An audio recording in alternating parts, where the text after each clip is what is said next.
Hello, ladies and gentlemen, and welcome to the podcast. And today I'm going to go over the history of Hulk Hogan. We have recently just lost the late, great Hulk Hogan, aka Terry Bollea. He had recently passed away this past week or this week. It's been a hell of a week, man. To be honest with you, I mean, just from the loss of Ozzy Osbourne, again, heavy metal legend, rock and roll legend. And then we get news a couple days later that we lost, again, a wrestling legend and a GOAT himself, Hulk Hogan, a.k.a. Terry Bollea. So I wanted to come on here, man. I wanted to talk about Hulk Hogan's career, what he meant to me for being a professional wrestling fan, some of his accolades, and just how I feel about Hulk Hogan, and go over some of the history of Hogan with you guys, and what he meant to me as a fan growing up watching professional wrestling, and kind of just go over some of the things in his legacy. And stuff like that. So, like I said in the beginning of the show, man, obviously, I mean, if you guys haven't, noticed by now or haven't learned by now, Hulk Hogan, aka Terry Bollea, has passed away due to cardiac arrest this week.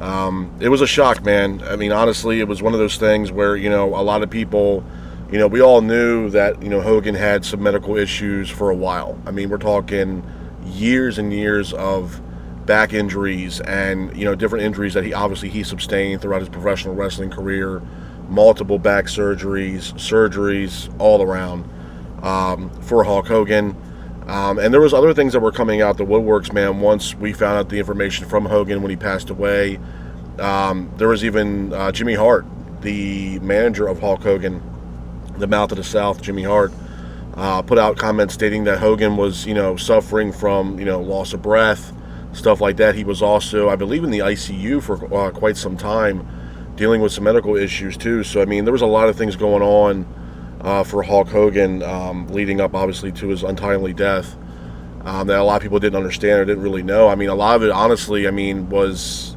yes, he was in the public spotlight as far as, obviously he had his beer brand. Obviously he had other ventures that he was tied into. One of the ventures that he was tied into was American Freestyle. I could be getting this name wrong, but I think it was American Freestyle Wrestling or something like that, where he was teaming up with Eric Bischoff, where they were kind of, creating their own company for freestyle wrestling. So, and that just literally just kicked off not too long ago. So they were trying to get things in motion for that. And, obviously right now we don't know where that's leading into now that with the passing of Hulk Hogan. And my thing is, before I even did this video, man, I really didn't know how I was going to talk about this. I mean, obviously there was a lot of criticism towards Hogan, obviously for some comments that he had made. A lot of people said that Hogan is a racist, and he had made comments about certain topics and stuff that me personally, I don't condone. I'm not sitting here saying that I condone what he said. I don't at all. But I think what people have to understand is, and there's other people out there too that are also crucial about Hogan because of his political views and stuff like that. Look, man, for me personally, I think a lot of people, and this is your own opinion, you can take it with at face value if you like, you have to separate the two. And what I mean by this is that you have to separate Hulk Hogan from Terry Bollea. And that's exactly what I'm doing here. I don't know Terry Bollea personally. I don't even know Hulk Hogan personally, but I've seen Hulk Hogan on television growing up as a wrestling fan and what he's done for the professional wrestling business. There was people out there that obviously, like I said earlier, with the comments that Hogan made 10 years ago, people calling him a racist, and people comparing him to Chris Benoit, which is absolutely insane. Everybody has their own opinion, man. Like I said, I don't sit here and condone what he had said. I'm putting that out, full disclosure. I don't condone what Hogan said, and him being a racist. I don't condone it whatsoever. I think that behavior is just absolutely ridiculous. But I'm not going to sit here as a wrestling fan and I'll even talk about my own personal life a little bit, man, and what wrestling did for me as, growing up as a young kid till now. I'm not going to sit here and, because of those comments that were made about Hogan and how people feel about Hulk Hogan, I'm not going to sit here and judge the guy on what he's done on in the wrestling world. It's why we're here. It's why I have this podcast. That's why we are professional wrestling fans. And, yes, some of my takes might be, hot and heavy for most people to understand. And like I said, and I will say it one more time, I don't condone what he had said. This was some kind of private conversation that was, I guess, recorded from Hogan, that he had about 10 years ago where he made racial comments. And like I said, I don't condone that behavior. I think that behavior is just ridiculous. It's inexcusable. I'm not sitting here saying that I condone that behavior. I do not whatsoever. So I don't want people taking me out of context. But like I said before, I'm not going to sit here and discredit what the man has done for the professional wrestling business. And that's why we're here today. We're going to celebrate his life and what he's done in the professional wrestling business, what he meant to me as a wrestling fan, and what he's meant to WWE and professional wrestling as a whole over the past 30 years. Obviously, if you guys don't know, kind of how Hogan got his start. From what I understand, Hogan really wasn't in talks of the wrestling business. Obviously, he had played sports growing up. Obviously, he was at local gyms working out, and he caught the attention of certain other wrestlers that wanted to bring him in. I know that he had wrestled under Vern Gagne with the AWA in Minnesota, and I think that's really where it kicked off for Hogan in his professional wrestling career, was working under the likes of Vern Gagne over in the AWA. Made a name for himself over there, and obviously got a call to work for Vince McMahon in WWF, and the rest was history. And I think for someone who didn't really want to be a wrestler, you want to talk about a guy who didn't want to be a wrestler but turned out to have one hell of an in-ring wrestling career that spanned over 30 years. And a wrestling career that has literally, quite frankly, changed the game from then till now. And, I told you guys before that there was going to be a lot of hot takes that probably some people were going to agree with, or if not disagree with me on, and that's fine. But I am going to go on a limb here and say that I don't think we would truly have a WrestleMania if it wasn't for the likes of Terry Bollea or Hulk Hogan. I think Hulk Hogan was the embodiment of what WrestleMania meant to a lot of fans. I think the fact that Vince had brought him in to make him a mega star, I think Hogan was the catalyst to make WWF into a global brand. If you guys go back in time and look at what Hogan did for the business, man, even in the beginning, specifically make it into a global brand. This is a guy that, obviously had started movies. He was a part, I believe, Rocky III when he was Thunder Lips. He was an arch enemy of Rocky Balboa in, I think it was Rocky III, where it was a boxer versus wrestler match, and you saw Hogan drop the leg on Rocky Balboa in the middle of a boxing ring. And it's something that, from what I understand, WWE was completely against at the time of Hogan being a part of that movie. And then we get to WrestleMania 1, where this was literally the Super Bowl of professional wrestling. This was Vince McMahon and WWF putting all the cards on the table, hoping that they can turn literally chicken shit into chicken salad. And that's exactly what they did. And the show, WrestleMania 1, was headlined by none other than Hulk Hogan teaming up with Mr. T to take on Roddy Piper and Paul Orndorff. And that match was the stepping stone into what we have now. So Hogan plays a crucial part in why we have WrestleMania. And like I said, people will probably argue with me to the moon on that. Hogan was a vital component of us having WrestleMania. He was the headliner, he was the main event, he was the show. And WWE or WWF at the time and Vince McMahon put the entire company on this guy's shoulders. And he took it he took it to the fucking moon and back. For the matches that he had, the match he had with Iron Sheik, where he won the WWF title, really put Hogan on the map. Obviously, we get to WrestleMania 1, like I mentioned earlier, where Hogan teamed up with Mr. T to take on Roddy Piper and Paul Orndorff, which was a great match, and was the stepping stone, was the catalyst of what we all see now as WrestleMania. And then we get to WrestleMania 2. Hulk Hogan versus King Kong Bundy in a steel cage match. This was something that, the way they were setting this match up, a lot of people were afraid to go up against King Kong Bundy because of the size and stature of a guy like Bundy. This guy was, 450 to 460? He was a big, big guy. And, they had this steel cage match where Hogan had no other option but to stay in that match and face off against the likes of a King Kong Bundy. It was a hell of a match. It was a great match. Steel cage match. I think it was one of Hogan's first steel cage matches at WWF. It was a great match. Do I think it was better than WrestleMania 1's match? No. But it was still a really good match between Hulk Hogan and King Kong Bundy. Then we get to the infamous WrestleMania 3. Now, this is something that a lot of fans, and myself included, remember from Hogan. This was something where a story was brewing here between the eighth wonder of the world, Andre the Giant, the immovable object against the irresistible force, against Hulk Hogan. And the way they were setting this up, you had, Andre the Giant being showcased around by Bobby the Brain Heenan. And Heenan wanted to take everything away from Hogan. Bobby Heenan, he didn't like Hogan. Andre didn't like Hogan. Andre thought that Hogan was trying to take the spotlight away from Andre the Giant. And the biggest thing going into this match was Hogan going to be able to finally beat Andre?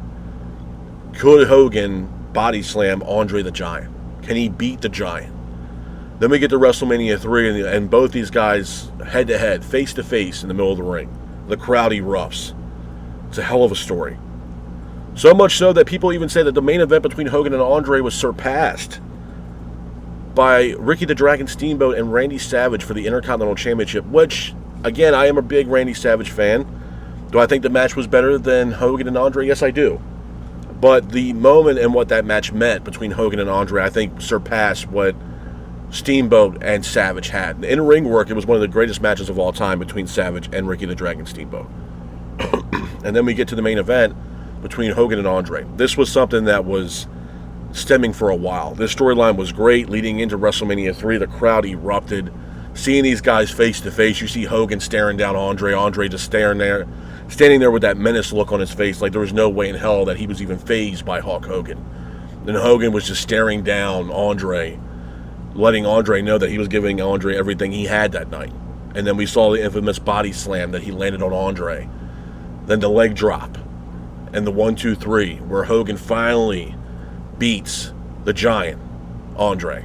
It was an incredible moment, man. It was a great match between Hulk Hogan and Andre the Giant. Then we get to WrestleMania 5. The Mega Powers collide.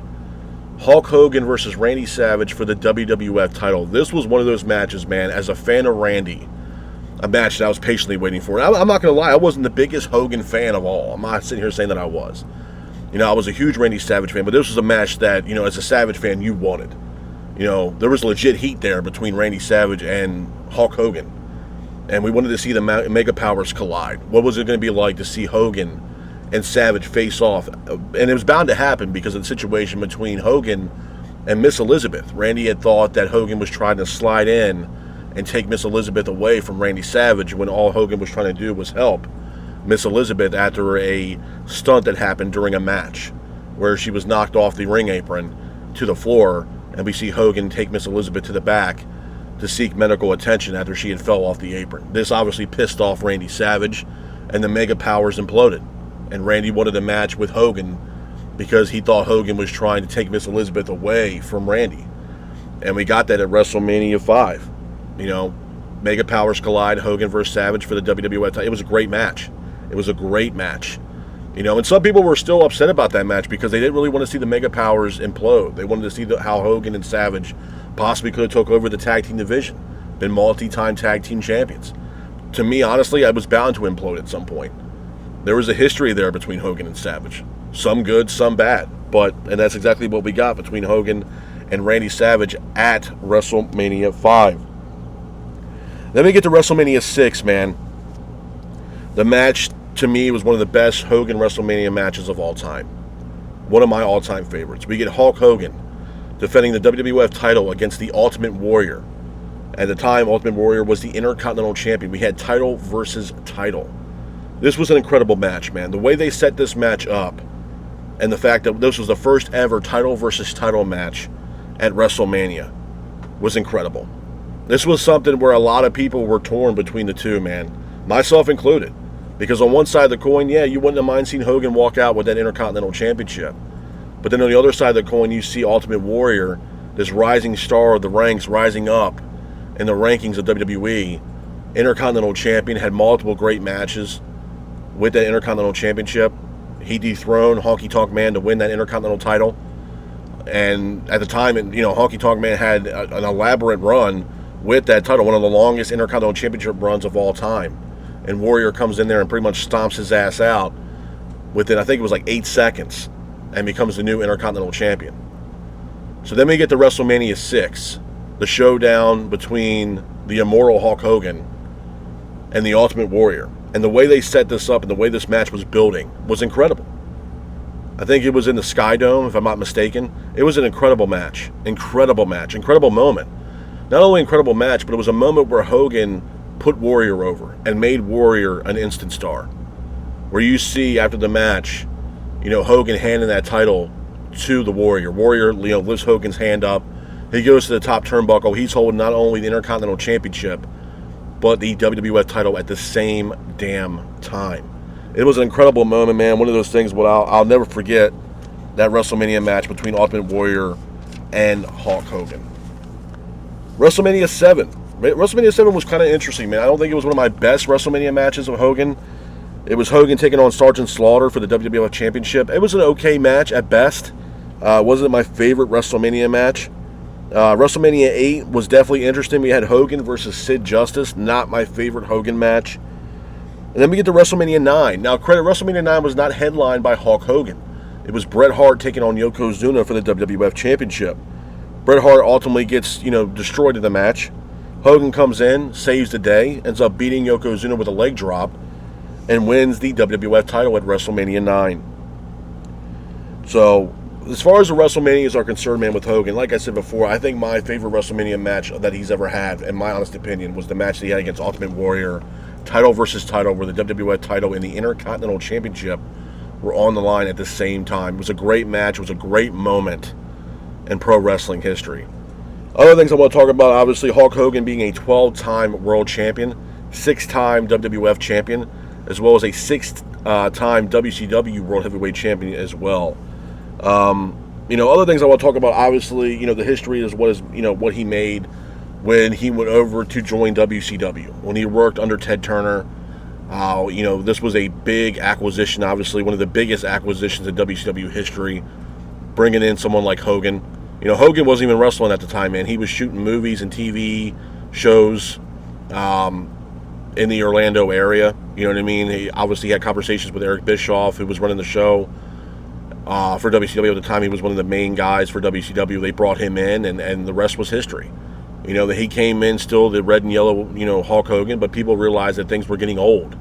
It was getting stale. And then I believe it was Bash at the Beach where things changed, and the wrestling history books would change forever. Where we see Hulk Hogan walk down to that ring. You see Nash.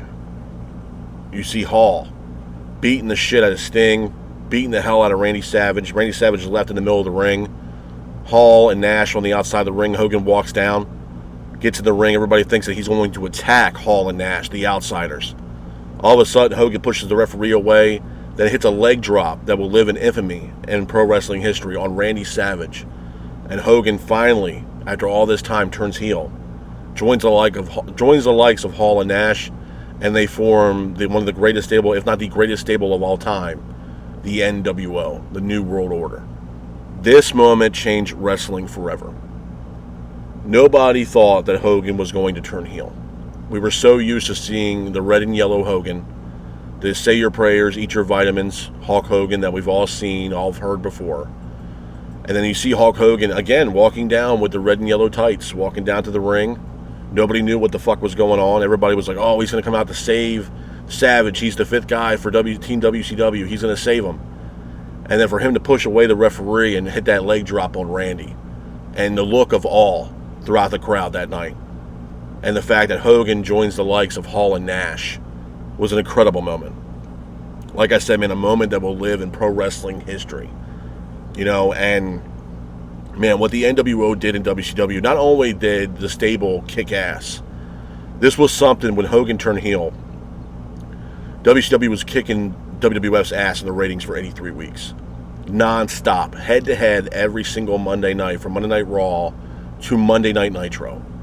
And Hogan, he dropped a bombshell on everybody, man, by turning heel and joining Hall and Nash. And that stable got bigger and bigger over time from, the likes of Lex Luger. You had Sting joining, the NWO Black and Red. You had, obviously Hall and Nash. You had Scott Norton, Conan, Stevie Ray. I think Masahiro Chono also joined the NWO. You know what I mean? The Giant. Not Andre the Giant, but the Giant joined the NWO. Kurt Hennig joined the NWO. Rick Rude was a big part of the NWO as well. Eric Bischoff, Six. You know what I mean? I mean, the stable was incredible, and they ran roughshod on the entire WCW roster. From the vignettes to the magical moments that Hogan had. I remember the match that he had with the Giant on top of the arena in the monster truck, and Hogan and the Giant were fighting on top of this arena, and all of a sudden, the Giant somehow falls off the side of the building. Everybody's going crazy. I think it was Halloween Havoc, if I'm not mistaken, and everybody was freaking out. Oh man, what happened to the Giant? Hogan destroyed the Giant. The Giant's no more. And then we get, the Giant coming back and destroying Hogan. You know what I mean? It was just an incredible moment. Incredible moment. The rivalry that he had with Sting. I think it was Starrcade 96, where Sting was, or Starrcade 97, where Sting was nowhere to be found. You know what I mean? He didn't say a goddamn word for a year, man. Mean Gene was trying to get, interviews with Sting. He wouldn't say a goddamn word. He went from the Surfer Sting to the Crow Sting, waiting in the rafters, stalking the NWO and stalking Hollywood Hogan, waiting for the time to capitalize on the moment to face off against Hogan for the World Heavyweight title, and that's exactly what we got. An entire year went by. We get to Starrcade, and it's Hollywood Hogan putting the World Heavyweight title on the line against basically the in-ring debut of the Crow Sting at Starrcade. And it was an incredible moment, man. It was a great match. A lot of things happened in that match. First, Hogan went over. Bret Hart comes out, hits the referee, restarts the match. Sting puts Hogan in a sharpshooter, and Sting walks out World Heavyweight Champion. It was a crazy moment, man. It was incredible. The matches he had with Ric Flair. I think one of the first matches that Hogan had in WCW, I think it was Bash at the Beach, where it was Hogan versus Flair for the World Heavyweight title. Shaquille O'Neal was there. It was a great moment. Mr. T was there as well. Sensational Sherry was there as well. It was a great match, man. The rivalry that was between Flair and Hogan was great. Absolutely great. You had the guy, Hogan coming in. You had Flair, the greatest of all time, facing off against Hulk Hogan. It was a great moment. Flair and Hogan had some great matches, man. They really did. And, it was I think it was one of Hogan's first pay-per-view matches that he had in WCW when he signed on. And I think he signed on around, I want to say it was like 95, 96. I think he actually, he showed up, I believe, or he was there on a debut episode of Nitro on TNT. Because I remember Lex debuting. It was a Mall of America when they debuted the Nitro episode, the first ever Nitro episode. And Hogan was in the ring, and Lex Luger made his debut on the first ever Nitro, and Hogan and Lex got face-to-face and had some words between Hogan and Lex. So, I would say, yeah, he's been around since 95 when he joined WCW. And they, like I said, man, when they brought him in, they took that company by storm. They really did. And Hogan, say what you want about Hulk Hogan, man, but he knew when it was time to turn heel. This was something that he told Bischoff, that he was very interested in being the third guy to join Hall and Nash. And there was a lot of candidates that were supposedly supposed to be the third guy. Randy was supposed to be maybe one of the third guys to join Hall and Nash. Could you imagine that? Sting was also another guy that was actually rumored to be the third man for the NWO. I'm glad it wasn't, but, it was in the conversations to be had. Hogan, he changed the game, bro. People could say what they want about, personally with Terry Bollea, but what Hulk Hogan did in professional wrestling will forever change the business. Like I said, if it wasn't for Hogan, we wouldn't have a WrestleMania, man. And that might be a hot take for a lot of people to understand, but you genuinely had to look at that. Hogan headlined the first ever WrestleMania. It was sink or fucking swim for WWF when the first WrestleMania. This was something that Vince McMahon put all his eggs in one basket, hoping literally that he would turn chicken shit into chicken salad. And he did. And look, we're at WrestleMania 42 coming up this year. 42 WrestleManias, man. It's insane. It's absolutely, and you had to attest that to Hulk Hogan. He made WWF into a global brand. And the amount of money that Hogan had made WWF at that time was probably astronomically insane. From sponsors to, different, TV things that he did, bringing in celebrities. He brought WWF into the global stratosphere of what it is now. Absolutely. Contracts, everything else, that's all a test to Hulk Hogan. The reason why these wrestlers nowadays are making the money that they're making now, and the reason why WWE is so big the way it is now, is because the likes of Hulk Hogan. Absolutely. Now, would wrestling had survived if there was never a Hulk Hogan? Sure. I mean, you look at the names before Hogan came into play. I mean, you look at names like Dusty, Superstar Billy Graham, Flair, Vern Gagne. You know what I mean? Dusty Rhodes. Absolute Harley Race. 7-time NWA World Champion Harley Race. Sure. But I think when they brought Hogan in, it elevated the professional wrestling business to what it is today. He brought the spotlight into professional wrestling. Whether people liked it or not, he got professional wrestling into the more of the limelight, the big stage. Absolutely. When Monday Night Raw wanted to be on cable television, I'm sure Hogan had a lot to do with that. Same thing with SmackDown. Hogan played a big factor into all this shit. Vince knew that he literally put the entire company on this guy's back. It was sink or swim for Vince and Hogan. This had to work. This relationship between both these guys had to work. And if it didn't, I don't think we would see a WWE nowadays, to be honest with you. I don't. And you want to talk about the abundance of pressure that was probably on this guy's shoulder for Hogan to carry this company into the stratosphere that it is today. Absolutely. A shit ton of pressure to make it what it is today. It's a global brand. It's a billion-dollar company. And you had to thank Hulk Hogan for that. You really do. Whether you like the guy or not. And some people do like him. Some people absolutely can't stand him. But you had to look at it from the wrestling aspect. And that's why we're here today. You know what I mean? To me, I think Hogan and what he did for the business should be celebrated.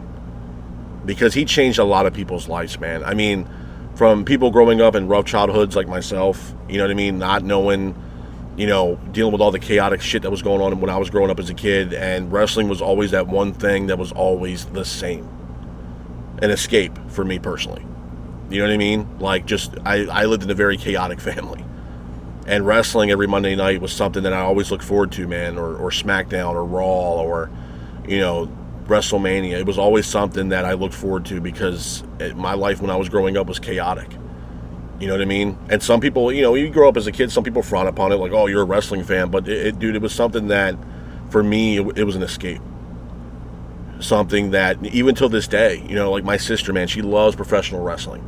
Loves it. And I remember when she was born, you know what I mean? Like we were all nervous because she had like this heart condition. And yeah, I want to kind of get real with you guys, but she was born with this heart condition, man, and everybody was worried. Everybody was scared to death because no one knew what was going to happen. We don't know if she's going to make it. Nobody knew what was going on because at that time, nobody was used to that. We didn't know what the hell to do. We were worried about my sister, my mom. No one knew what the hell was going on. You know what I mean? And I remember for a while, she couldn't come home. It was months, man, where it was back and forth to the hospital seeing my sister because of the heart situation that she was dealing with. And, we all just wanted her to come home and be okay. And I remember when she finally got the okay to come home, after she was born, we were all obviously excited. But I remember there was times where, I had to babysit her, you know what I mean, at a very young age. And, for one of the first things I remember babysitting her was watching professional wrestling. And you're talking, she's still in a bassinet, man. Like, she's a baby watching professional wrestling, and she loved it. And here she is now, healthy. She's, grown woman now. And she's still watching professional wrestling. And she, even till this day, man, she still tells me that. She's like, I remember when I was very, very little watching professional wrestling with you on Monday nights and Friday nights for SmackDown. You know what I mean? And she still relives those memories every single time, man. She even goes to independent wrestling shows, and she loves it. And it's one of those things that, her and I will always have, and it's something that's very special. I mean, I remember even my grandfather, man, he was a big wrestling fan, big boxing fan. And he was another person that really got me into professional wrestling because he loved Andre the Giant. He was also a big fan of the Big Show, and we'd always argue about it and everything else like this. Who was better, Big Show or Andre? But he always watched professional wrestling, man. Professional wrestling was a big thing for him. It was something that he always enjoyed watching. And he would tell me about the glory days of professional wrestling back when it was Harley Race and, even before that, Lou Thez and Buddy Rogers and what these guys meant for the business, Antonio Rocca, and what they meant for professional wrestling. Ivan Putski, you know what I mean? Gorgeous George, and what they did for professional wrestling and what they meant when he was growing up watching professional wrestling. So it was crazy, man. Wrestling has deep roots for me and my family, and it was always something that I enjoyed. It was something that, throughout all the chaos and all the bullshit that was going on in my personal life, it was always something that I can, sit back and just kind of tune everything the hell out and just sit back and just enjoy something, man. Something that was bigger than you, something that made you happy. You know what I mean? When all this chaos shit was going on, it was something that was always there, man. And to me, that's why I'll always be a professional wrestling fan, because it honestly, it helped me out a lot growing up. You know what I mean? And, like I said before, my sister, she still watches wrestling. She goes to independent shows. And, we always laugh about it because, like I said, man, I used to, babysit her when she was a baby. You know what I mean? And all we would watch is professional wrestling. And she watches wrestling like every day, man. It's crazy. And it's kind of cool because it's like, damn, here I am, getting older. You know what I mean? And she's still watching professional wrestling. And it's just cool, man. It really is. And, I have to attest that to Hogan. I grew up watching Hogan. I grew up watching Randy. I grew up watching Ric Flair. I grew up watching Rey Mysterio, Eddie Guerrero, man, these legends, of professional wrestling and what they did for pro wrestling. You know what I mean? Terry Funk, Mick Foley, Undertaker, all these guys, that wrestle, man. They were like heroes to me, man. It was something it was cool as hell at the time. Steve Austin, when he came in and just ran roughshod on WWE and battling Vince McMahon, The Rock. I grew up watching these guys in professional wrestling, and they were heroes to me, man.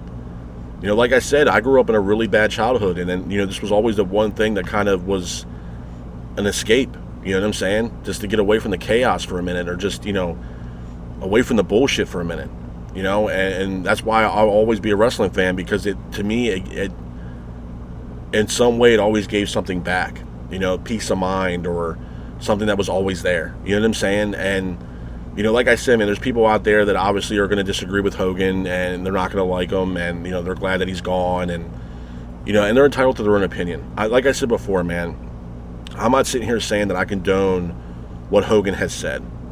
I don't condone it. I think that behavior is bullshit. I don't tolerate it. It's inexcusable.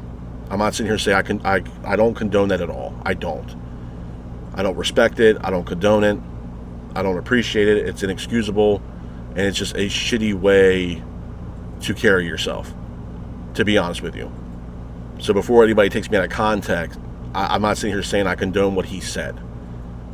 I don't. But I'm not going to sit here and not appreciate what the man has done for me personally, watching professional wrestling, and what he's done for the wrestling business. There's a distinct difference between Hulk Hogan, the character, and who the person actually is, being Terry Bollea. And that's why we're here today, and that's why I'm talking about this today. And don't get it twisted, man. There was me thinking a lot about this and doing this upload, because I know there's people out there that are bashing other people, putting out their feelings and how they feel about Hulk Hogan and what Hogan meant to them growing up as a wrestling fan. I mean, a lot of people have got a lot of hate about it. People have gotten up in arms about it, getting pissed off. And like I said, comparing Hogan to Benoit. I mean, dude, don't get me wrong, man. What Hogan had said was absolutely and abundantly fucking wrong. I'm not sitting here saying that what he did was the right thing to do. No, it was fucking wrong. But to comparing a guy to Chris Benoit and what Benoit has done is fucking insane. It's honestly disgusting, to be honest with you, man. To be honest. And I'm not going to go into detail what Chris Benoit did, because it's absolutely fucking insane. It's heartbreaking. I'm not going to sit here and talk about that or disclose that information about what Benoit did when, he lost his mind. But, and like I said, if you don't know what happened with Chris Benoit, go look it up. But to compare Hogan to Benoit is absolutely fucking disgusting. It makes me honestly, it's embarrassing as a wrestling fan. And for those people out there that are saying that Hogan is worse than Benoit, something's wrong with you, to be honest with you. You don't have to like me, you can hate me all you want. Saying that about someone is fucking degrading as hell. And I don't appreciate it whatsoever. Because what Benoit did was, no words can describe what Benoit did. It was unfucking imaginable. And like I said, Benoit in the ring, he was one of the greatest wrestlers of all time in that ring. Personal life and what he did, fucking excusable. Absolutely a disgrace. It was fucking disgusting.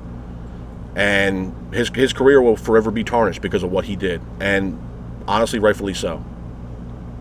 Great in-ring performer. Personal life, wow. It took a very, very dark turn. Very dark turn. So like I said before, there's people that are comparing Hogan to Chris Benoit. Something's fucking wrong with you. Seriously. It's fucking disgusting. Absolutely fucking disgusting. But at the end of the day, moving on from that, because that just pisses me off, people need to realize, if you are a wrestling fan, I'm not sitting here saying that you needed to be a fan of Hogan. But if you are a fan, you have to realize or understand what this guy did for the professional wrestling business. Starting out working for Vern Gagne and AWA, coming into WWF and shocking the fucking world. Being the main eventer of WrestleMania 1, wrestling's biggest show of the year. It's the Super Bowl of professional wrestling. And this guy headlined it. And Vince and Hogan turned chicken shit into chicken salad. And he pretty much headlined 8 fucking WrestleManias. 8 to 9. In the very beginning of WrestleMania. That's how much of importance Hogan was to WWE at the time.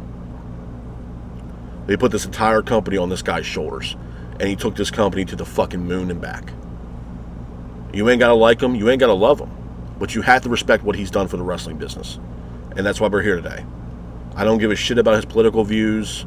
That's another thing too, man. I don't give a shit about that. I really don't. I'm not a politic guy. I stay out of politics.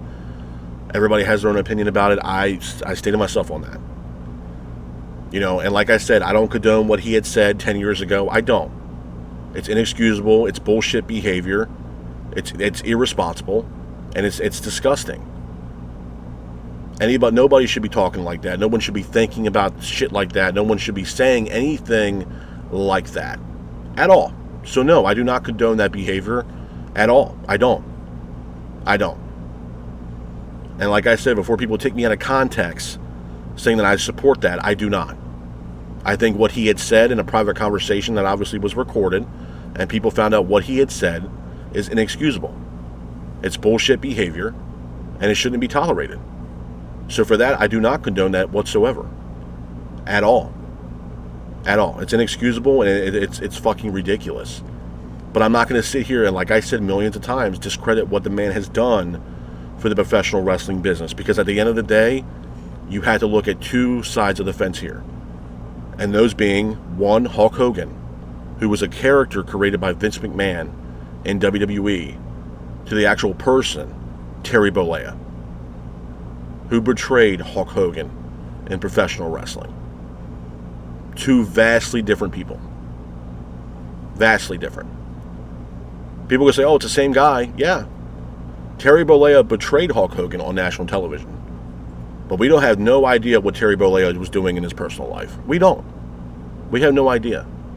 I don't know him personally. I don't. I've seen Hulk Hogan on television growing up being a wrestling fan.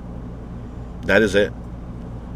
But I'm not going to take away the accolades of what this man has done for the professional wrestling business and what he's meant to other people. You just can't, man. I'm sorry. To me, I mean, there was even comments made about Randy Savage, and I am one of the biggest Randy Savage fans of all time. He is number one on my list. And yeah, there was comments made about Randy after he had passed away, but I'm still a fan of Randy Savage. He was the number one guy for me. As far as a pro wrestling fan, I was a fan of him. You know what I mean? I was a fan of Randy. I was a fan of Eddie Guerrero. You know what I mean? And a lot of people didn't. And I mean, there was people that said shit about Eddie Guerrero. Oh, he was he was this, he was that, he was a junkie, all this other shit. And you say this about this guy after he had passed away.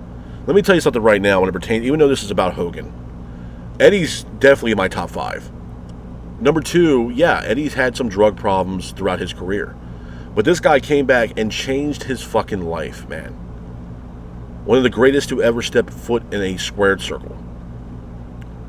And when he had passed away, I bawled like a damn baby, man. I cried like a damn girl.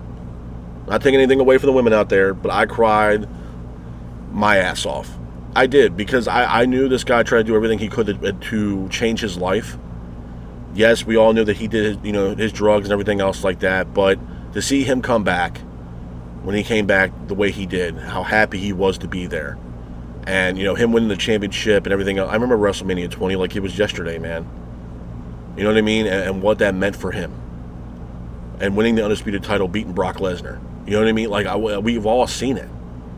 And what he meant. Every time he came out to the ring, man, he was happy. People that worked with Eddie, man, they always praised Eddie Guerrero. I mean, from the likes of Batista to John Cena have praised Eddie Guerrero and told people what Eddie Guerrero meant to them while they were working with him in professional wrestling. I mean, he was before his time. You know what I mean? He really was. He was a great talent. And people still bashed Eddie after he had passed away. It's fucking ridiculous, man. It really is. And then we are with Hogan.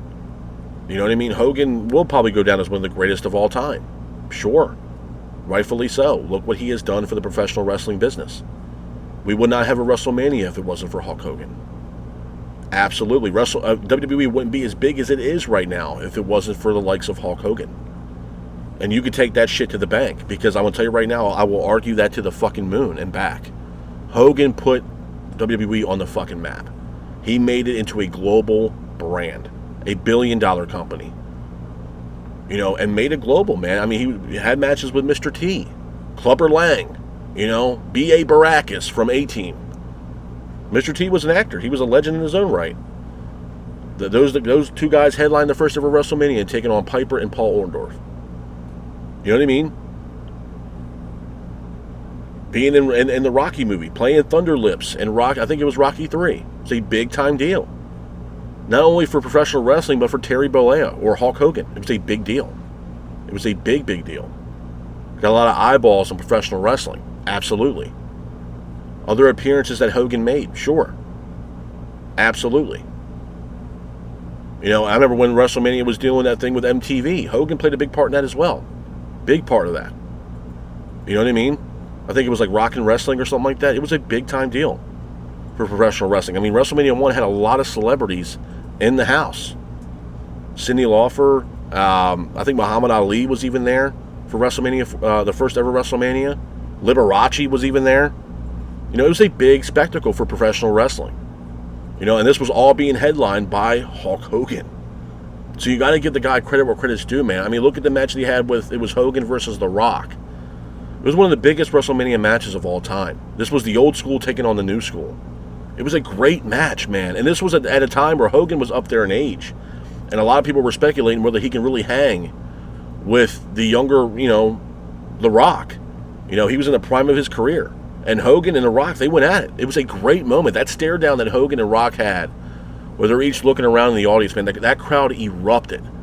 From the rock bottom that he landed on Hogan getting out of the pinfall, to Hogan hitting the infamous leg drop on The Rock. Goes for the pinfall, and The Rock kicks out. The place erupts. Who dare kicks out of the rock bottom? Who dare kicks out of the leg drop? Both these guys kick out of their finisher move. And they're just staring each other down.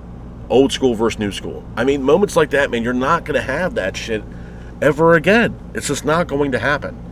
It's just not. So unfortunately, professional wrestling has lost a legend. One of the greatest of all time being Hulk Hogan. And it's crazy, man. 2025 has been a crazy year. We lose Ozzy Osbourne, heavy metal legend, and honestly the GOAT, greatest of all time, in his line of work. And then we flip the page over to professional wrestling, and we lose one of the greatest of all time in his respective field of work of professional wrestling. It's crazy. All in the same week, bro. It's crazy. It's absolutely insane. And like I said, a lot of people that I know that do the podcast or content creators for professional wrestling, a lot of these people were very apprehensive about putting anything out covering the story of Hulk Hogan because of the amount of backlash people were getting because of comments that Hogan had made. Like I said, man, I don't condone what he said. I think it's inexcusable. I think it's downright bullshit behavior, and it's uncalled for. I don't condone it whatsoever, but I'm not going to discredit the accolades of what this man has done for professional wrestling. The professional wrestling that we all know, that we all fell in love with. That's why we're here. That's why that's why we watch professional wrestling. Hogan played a crucial part in that. You know what I mean? Going over to WCW, joining Hall and Nash, beating WWE for 83 weeks in the ratings. It's a big fucking deal, man. It's a big deal. Going up against Vince. You know what I mean? This was Vince's number one guy, man. This was the guy for Vince. And he goes over to the competition. And they were. WCW, say what you want about WCW, but they were competition for WWE for 83 weeks. Head-to-head every Monday night for the Monday Night Wars. They were competition. Whether you like WCW or not, they were competition. And Hogan was at the spearhead of that. He was the full force of that, being headlined by the NWO. They had the keys to the car, man, and they drove that damn thing into the ground.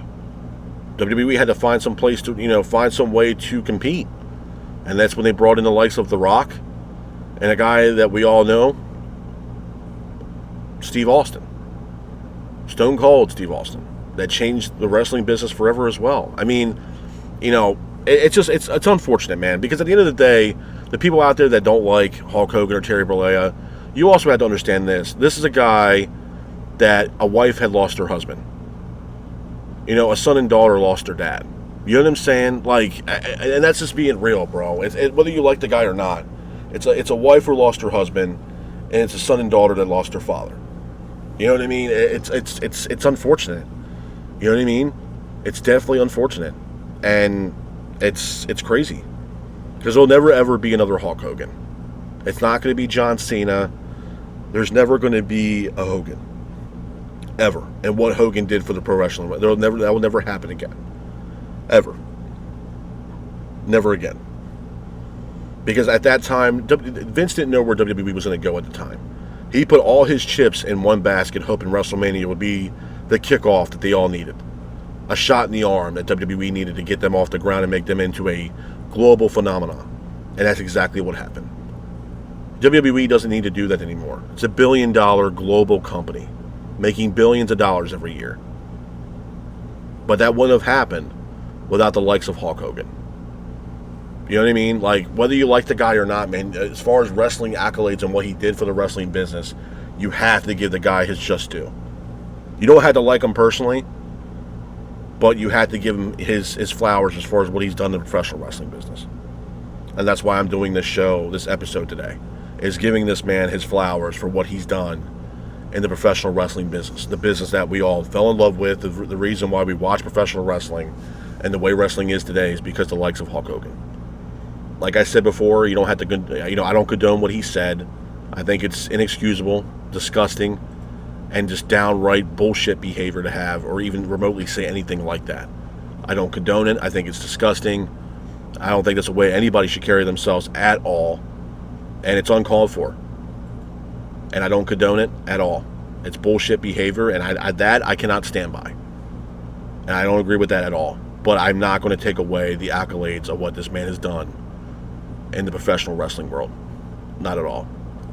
So with that being said, I want to say rest in peace to Hulk Hogan. My thoughts and prayers go out to his family and friends. And I will also say this. Even though we lost Hulk Hogan, HulkaMania will live forever. And with that being said, I hope you guys are out there staying safe,